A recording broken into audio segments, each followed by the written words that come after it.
Dulu bikin tsunami, sejarah mengerikan Gunung Ruang di Sitaro erupsi. Kini ratusan warga mengungsi. Gunung Ruang yang terletak di Kabupaten Kepulauan Sitaro, Sulawesi Utara mengalami erupsi pada Selasa, 16 April 2024 pukul 7:19 waktu Indonesia bagian tengah.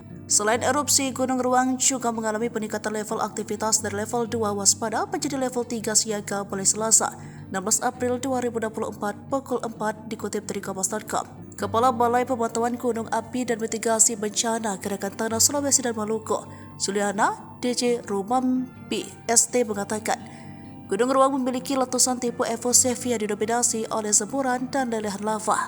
Akibat letusan tersebut, sebanyak 838 warga yang bermukim di Pulau Ruang dievakuasi ke Pulau Tagulandang, Kabupaten Kepulauan Sitaro, Sulawesi Utara. Rupanya, Gunung Ruang memiliki histori yang cukup kelam.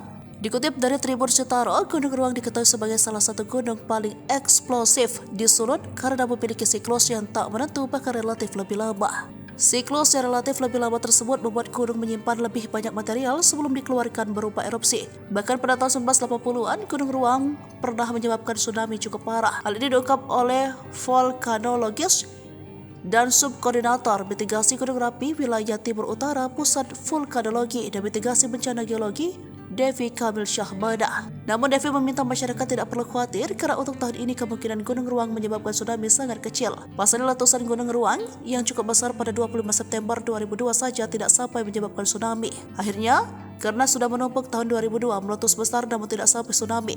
Sekarang sudah meninggal hanya 20 tahun, tambah Devi.